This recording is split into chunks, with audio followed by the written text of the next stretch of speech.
যারা আছেন তারা সুষ্ঠু নির্বাচন চান। যাই হোক, আমাদেরকে আজকে খুবই লিমিটেড আলোচনা করতে হবে।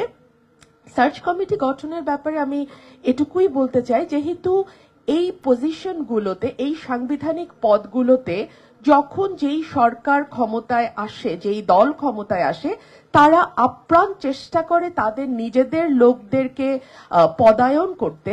সুতরাং আমরা মনে হয় যদি আমরা ওপেন করে দেই সার্চ কমিটিটা, যে রাজনৈতিক দলগুলো নাম দেখ, তাদের মধ্যে কোন দল কাদেরকে নাম দিচ্ছে সেই নামগুলো পাবলিক করা হোক, সেগুলোর উপরে এই ধরনের গোল টেবিল আলোচনার আয়োজন করা হোক, তাদের পক্ষে বিপক্ষে বিতর্ক হোক, তারপরে সেখান থেকে নাম নিয়ে আমরা সার্চ কমিটি গঠন করব।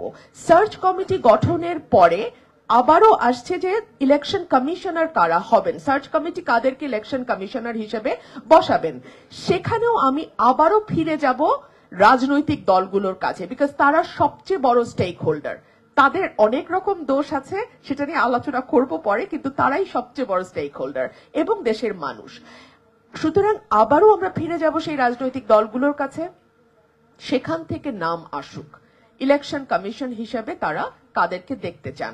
সেই নামগুলো বিএনপি কাদের নাম দিচ্ছে, আওয়ামী লীগ কাদের নাম দিচ্ছে, জামাত কাদের নাম দিচ্ছে, জাতীয় পার্টি কাদের নাম দিচ্ছে, অন্যান্য যে রাজনৈতিক দলগুলো আছে তারা কাদের নাম দিচ্ছে, একেবারেই পরিষ্কার, ট্রান্সপারেন্ট, স্বচ্ছ হোক।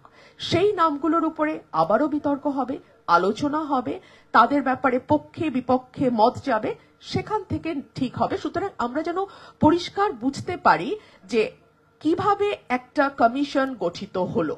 এখন পর্যন্ত কিন্তু আমরা অন্ধকারে, যখন নির্বাচন কমিশন আইনটি আসলো সেই সময় আমি সংসদে ছিলাম, অনেকগুলো কথা আমি আমার সংসদীয় স্ট্যান্ডিং কমিটিতে বলেছি, আমার ভাই শামীম হায়দার পাটোয়ারিও সেই সময় ছিলেন, অনেক আলোচনা হয়েছে, অনেকগুলো প্রস্তাব, আমি সুনির্দিষ্ট প্রস্তাব স্ট্যান্ডিং কমিটিতে দিয়েছি, কোনো কিছুই শোনা হয়নি। এবং খুব ইন্টারেস্টিংলি দাড়ি কমা জাতীয় সংশোধনী দুটো নেওয়া হয়েছে এবং সেটা খুব বড় গলায় বলা হয়েছে যে আমরা বিরোধী দল থেকে সংশোধনী নিয়েছি। আর রাজনৈতিক দলগুলোর ব্যাপারে আসলে একটা কথা না বললেই না, সেটা হচ্ছে যে আমরা একেবারে নিশ্চিহ্ন না হয়ে যাওয়া পর্যন্ত কিছুতেই ক্ষমতার চেয়ারটা ছাড়তে চাই না।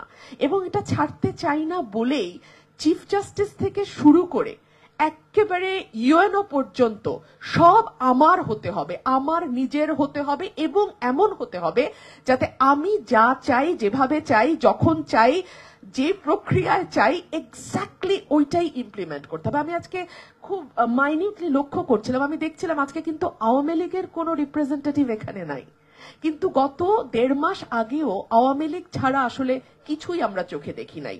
এটা কিন্তু একটা বড় শিক্ষা আমাদের জন্য। কিন্তু আনফরচুনেটলি আমাদের চেয়ারটাতেই সম্ভবত কোনো সমস্যা আছে, যে কারণে যাই হোক না কেন এই শিক্ষাটা আমরা আসলে কেউই নেই না। ধন্যবাদ। অনেক ধন্যবাদ।